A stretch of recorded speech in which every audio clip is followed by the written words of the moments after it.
Hello friends, मेरा नाम है नरेश और आप देख रहे हैं आपका चैनल इन्फो मस्ती। आज की वीडियो में हम बात करने वाले हैं कक्षा 10 के रुक जाना नहीं द्वितीय अवसर गणित पेपर के बारे में। और इस वीडियो में मैं संपूर्ण हल लेके आया हूँ और ये वीडियो का पार्ट थर्ड है जो 15 दिसंबर 2020 को एग्ज़ाम हुआ था। और इस वीडियो में मैं प्रश्न 11 से 15 तक के बारे में बात करने वाला हूँ और हैंड रिटन नोट्स प्रोवाइड करने वाला हूँ। पिछली वीडियो में हमने 1 से लेकर 5 तक क्वेश्चन फर्स्ट पार्ट में और 5 से लेकर 10 तक क्वेश्चन सेकंड वाले पार्ट में हमने कवर कर लिए हैं। अगर अभी तक आपने वो वीडियो नहीं देखी तो आई बटन पर क्लिक करके आप वो वीडियो देख सकते हैं। वो भी मैंने आसान तरीके से आपको सिखाने की कोशिश की है। आई होप आपको समझ में आए। और ये सब क्वेश्चन सभी के लिए इंपॉर्टेंट है, एमपी बोर्ड के लिए भी। तो चलो स्टार्ट करते हैं बिना किसी देरी के। 11 में देख सकते हैं उस चतुर्भुज का क्षेत्रफल ज्ञात करो जिसका ये चार शीर्ष दिए ए बी सी और डी। ठीक है, ये चार शीर्ष दिए, हमें इसका एरिया निकालना है। तो मैं इसको पहले एक वर्ड में आ जाता हूँ पहले मैं। ठीक है, 2 मिनट। ओके, अब यहाँ देख सकते हो आपको सिंपली एक एक चतुर्भुज बना लेना है। ये आपके पास ए है, ये बी है, ये सी और डी। सिंपली आपको ए को सी से मिला लेना है। तो जो ये दो एरिया मिलेंगे दोनों को जब ज्वाइंट कर लेंगे, दोनों को ऐड कर देंगे तो हमारा कंप्लीट का एरिया हो जाएगा। तो हम लिख सकते हैं एरिया ऑफ चतुर्भुज A B C D is equal to area of त्रिभुज ए बी सी जमा एरिया ऑफ त्रिभुज ए सी डी। यही निकाला है। अब मैं इसका कंप्लीट सोल्यूशन आपको दिखा देता हूँ। ठीक है, तो आप देख सकते हो जो मैंने क्वेश्चन किया, क्वेश्चन नंबर 11। ओके, अब ये देख सकते हो ये मैंने एक चतुर्थ, थोड़ा मैं यहाँ साइड में ले आता हूँ।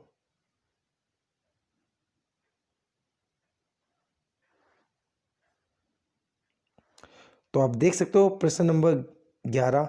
तो इसमें चतुर्भुज बना हुआ है ए बी सी डी। मैंने सिंपली ए को सी से मिला दिया और मैंने इसका एरिया निकाला, फिर इसके एरिया निकाला और दोनों को ऐड कर दिया। तो देख सकते हो चारों पॉइंट मुझे गिवन है, 1 2 3 4 ए बी सी डी दिए हुए हैं। तो जहाँ ए बी सी और ए सी डी दो ट्राइंगल्स बन गए जब मैंने ए को सी से मिला दिया। तो चतुर्भुज ए बी सी डी का क्षेत्रफल क्या होगा? त्रिभुज ए बी सी का क्षेत्रफल और त्रिभुज ए सी डी का क्षेत्रफल। और एरिया का फॉर्मूला क्या होता है? 1/2 x1 ब्रैकेट में y2 minus y3 x2 y3 minus y1 x3 y1 minus y2। इससे निकालने पे मैं थोड़ा नीचे के लिए आता हूँ, स्क्रीनशॉट ले लेना आप। पहले मैंने ए बी सी का एरिया निकाला है।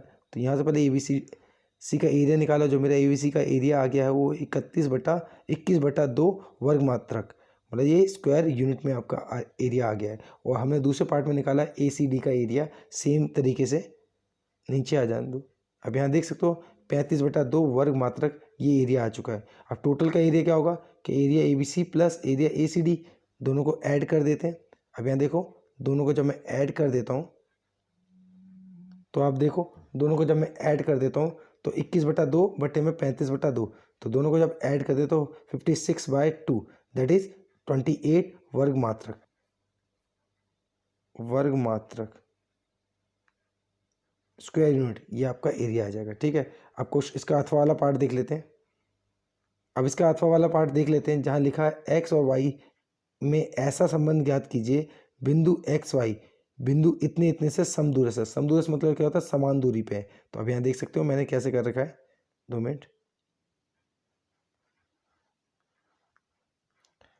अब यहाँ देख सकते हो मैंने एक पॉइंट ले लिया है, ए मैंने कोई एक पॉइंट लिया है जो पी ए पी और ए आर से समदूरस्थ है। तो हमने सिंपली इसका डिस्टेंस निकाल देना है और इसका डिस्टेंस निकालना, दोनों को इक्वल कर देना है। तो यहाँ देख सकते हो ए पॉइंट है और क्यू और आर दोनों का मैंने डिस्टेंस फॉर्मूला से दूरी सूत्र से निकाला है। दूरी सूत्र क्या कहता है? x2 माइनस x1 का whole square plus y2 minus y1 का होल स्क्वायर। सिमिलरली दोनों में तरफ करा और दोनों तरफ स्क्वायर कर दिया मैंने। ठीक है, यहाँ देख सकते हो कि मैंने निकाला ए क्यू की दूरी और ए आर की दूरी, दोनों तरफ स्क्वायर कर दिया मैंने। स्क्वायर से रूट ये कट जाएगा, हट जाएगा। तो यहाँ से हम हटा के सिंपली आपकी इक्वेशन बन जाएगी। ये सिंपली आपकी इक्वेशन बन चुकी है। आपको सिंपली इसको सॉल्व कर देना है। जैसे आप सॉल्व करोगे तो एक इक्वेशन बन जाएगी। अब यहाँ देख सकते हो फिर मैंने इसको -4 से डिवाइड किया है। यहाँ गुना नहीं डिवाइड है, भाग किया है, भाग किया। जब मैंने -4 से भाग कर दिया तो हमारे पास ये रिलेशन आ जाएगा 3x - 5 = y। तो ये हमारे एक एक्स और वाई में रिलेशन आ गया, संबंध आ गया। ठीक है जी, अब नेक्स्ट क्वेश्चन पे देख लेते हैं, क्वेश्चन नंबर 12 पे। ये वेरी वेरी इंपॉर्टेंट क्वेश्चन है, ये आप ध्यान से समझना इसको, कि cos 38 और cos 52 और sin 38 और sin 52, अब देख सकते हो दोनों को ऐड करोगे तो 90 बन रहा है, दोनों को ऐड कर रहे हो तो 90 बन रहा है। तो किसी एक को चेंज कर लेंगे, या इन दोनों में इसको चेंज कर लो या इसको चेंज कर लो, या इसमें इसको या इसको, दोनों में से किसी एक को चेंज कर लो। तो यहाँ देख सकते हो मैंने कैसे कर रखा है। तो सिंपल है, बहुत ही सिंपल है। तो मैंने पहले लेफ्ट हैंड साइड से करा है, लेफ्ट हैंड साइड को ही प्रूव किया, जीरो लाना है मुझे। तो cos 38 को मैं क्या लिख सकता हूँ, 90 माइनस 52 लिख सकता हूँ। 38 आएगा, 90 में से 52 गया 38, ये एज इट इज़ लिख दिया मैंने। सिमिलरली 90 माइनस 52 करूँगा तो सेम आएगा, 38 ही आएगा। तो cos 90 प्लस 90 माइनस थीटा क्या होता है, साइन थीटा होता है, और ये एज इट इज़। तो sine 90 minus theta cos theta होता है, और साइन एज इट इज़। जब दोनों सेम है, माइनस साइन 52, तो ये आपस में क्रॉस होके तो ये आपका जीरो आ जाएगा answer, that is right hand side. Okay जी, अब इसका दूसरा वाला पार्ट देखते हैं जो ज्योमेट्रिकली हमें बताना है। ये वेरी इंपॉर्टेंट है, इसके दो पार्ट, दो तरीके से समझाऊंगा मैं आपको। इसमें लिखा है 1 + tan स्क्वायर थीटा, मतलब a = sec स्क्वायर थीटा। तो आप सिंपली देखो, मैं इसको दिखा देता हूँ आपको पहले। ठीक है, ज्योमेट्रिक रूप से करना है। तो आप देख सकते हो मैंने एक ट्राइंगल को क्रिएट किया है यहाँ, 90 डिग्री ट्राइंगल्स को। जो मेरा थीटा है वो ए पे बना है, और सी हमने एज इट इज़ लिया है, ऊपर लिया है, और बी हमारा 90 पे बना है। तो बी के सामने वाली भुजा हाइपोटेनस मतलब कर्ण कहलाएगी, ये हमारी कर्ण है। ठीक है, ये लंब है और ये आधार है। तो पाइथागोरस थ्योरम क्या कहती है, कर्ण का स्क्वायर इक्वल टू लंब का स्क्वायर प्लस आधार का स्क्वायर। यहाँ कर्ण कितना है मेरे पास, ए सी का स्क्वायर, और आधार क्या है, लंब क्या है, ए बी का स्क्वायर, और आधार क्या है, बी सी का स्क्वायर। दोनों को सिंपली बी सी स्क्वायर से डिवाइड कर देंगे। जब बी सी स्क्वायर से डिवाइड करेंगे तो कर्ण बटा आधार, कर्ण बटा आधार क्या होता है, सेक स्क्वायर थीटा। थोड़ा मैं नीचे ले आता हूँ। अब यहाँ देख सकते हो कर्ण बटा आधार क्या आ जाएगा, सेक स्क्वायर थीटा आ जाएगा, और आधार लंब बटा आधार tan स्क्वायर थीटा, और ये आधार से आधार कट जाएगा तो 1 आ जाएगा। तो सिंपली आपका ये प्रूफ हो चुका है। ठीक है जी, सेकंड मेथड क्या है, मैं इसको सिंपली कर देता हूँ, मैं करके दिखा देता हूँ आपको। देखो जी, आपको प्रूफ क्या करना है, बस tan square a = sec square a, ये मुझे प्रूफ करना है। तो मैं पहले लेफ्ट हैंड साइड ले लेता हूँ। लेफ्ट हैंड साइड में देखो, 1 + tan स्क्वायर a, तो 1 + tan स्क्वायर को लिख सकते हो साइन स्क्वायर a अपॉन में cos square a, that is, इसको बटे में cos आ जाएगा, और ऊपर क्या बचेगा, cos square a plus sine square a, और cos square a plus sine square a क्या होता है, 1 होता है, और ये cos स्क्वायर a, और 1/cos a का होल स्क्वायर लिख सकते हैं।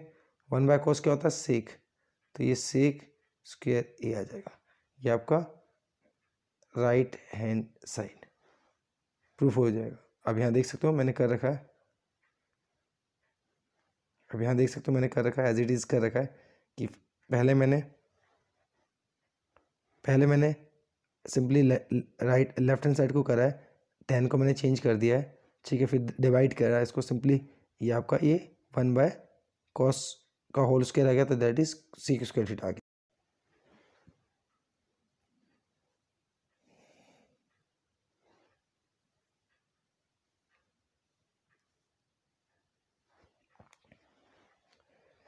चलो क्वेश्चन नंबर 13 में देख लेते हैं, जिसमें लिखा हुआ है दो सकेंद्रीय वृत्त की त्रिज्या एक की 5 एक की 3 है। तो दो सकेंद्रीय वृत्त हैं, आप यहाँ देख सकते हो, तो एक की है 5 और एक की है 3।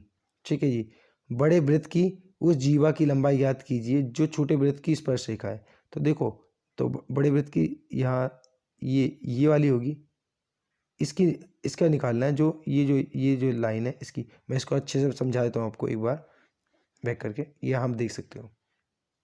ठीक है, मुझे सिंपली ये दो वृत्त दिख रहे हैं आपको, एक ये वाला, एक बाहर वाला। ठीक है, और मुझे क्या निकालनी, जो इसको स्पर्श करती हुई जा रही है पी क्यू, हमें बेसिकली पी क्यू निकालनी है। और पी क्यू कैसे निकलेगी, पी ए जमा ए क्यू, इतना जमा इतना इक्वल टू पूरा। ठीक है, तो यहाँ लिखा है मैंने, माना वो वृत्त का केंद्र है, सकेंद्रीय वृत्त का केंद्र, जहाँ 5 सेंटीमीटर ओपी है हमारी, और तथा 3 सेंटीमीटर ओ ए है, 3 सेंटीमीटर हमारी ओ है, ओ ए है।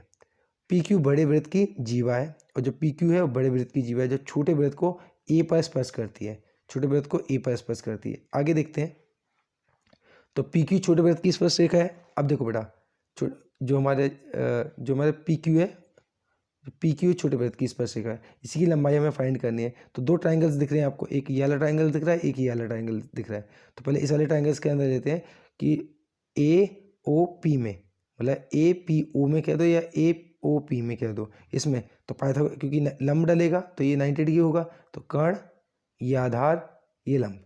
ठीक है, तो सॉल्व करते हैं इसको। तो सिंपली आपको देखो पता है,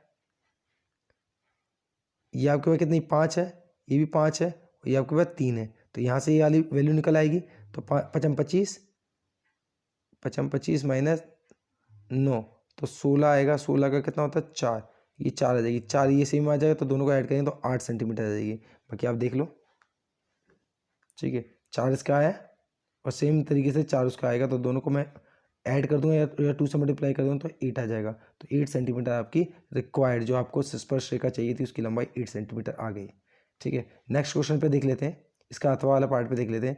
क्या लिखा है, बिंदु P से उस वृत्त की रेखा की लंबाई 8 सेंटीमीटर है। अब इसका नेक्स्ट वाला पार्ट देख लेते हैं, जिसमें लिखा है एक बिंदु P से वृत्त पर स्पर्श रेखा की लंबाई 8 सेंटीमीटर है, और तथा P की वृत्त के केंद्र से दूरी 10 सेंटीमीटर। मतलब एक वृत्त है, ठीक है, जिसकी स्पर्श रेखा, यहाँ कोई भी P पॉइंट है, यहाँ से स्पर्श रेखा की लंबाई मुझे दिया हुआ है 8 सेंटीमीटर, और यहाँ से लेकर यहाँ तक की दूरी 10 सेंटीमीटर। मुझे ये त्रिज्या निकालनी है, मुझे वृत्त की त्रिज्या मतलब ये निकालनी है। मुझे पता है ये कितना 90 डिग्री होता है, तो ये कर्ण हुआ, ये लंब हुआ, और ये आधार हुआ। आधार मुझे निकालना, तो पाइथागोरस थ्योरम से निकल आएगा इजी तरीके से। तो यहाँ देख सकते हो मैंने डायग्राम बनाया है, आप भी ऐसे डायग्राम बना सकते हो। देखो ट्राइंगल बन गया मेरे पास क्यू पी ओ, इसके अंदर ये 90 डिग्री के सामने वाली हो जाएगी, ये कर्ण हो जाएगी, ये लंब है और ये आधार है। तो बाय पाइथागोरस सिंपली ये लिख लेना आप, ठीक है, ये दिया है लिख लेना। अब पाइथागोरस थ्योरम से मैंने लगा दिया है, कर्ण का स्क्वायर इक्वल टू लंब का स्क्वायर प्लस आधार का स्क्वायर, तो ओ पी का स्क्वायर प्लस बराबर में ओ पी ओ के स्क्वायर। देखो आप यहाँ देख सकते हो, ठीक है, थोड़ा ये छोटा है ना, ओके। आप यहाँ देख सकते हो जहाँ लिखा ओ पी का स्क्वायर, ओपी का square is equal to P Q का स्क्वायर प्लस ओ क्यू का स्क्वायर। ओ क्यू का स्क्वायर यही मुझे निकालना है, तो दोनों का मैंने इन दोनों की वैल्यूज को पुट कर देता है।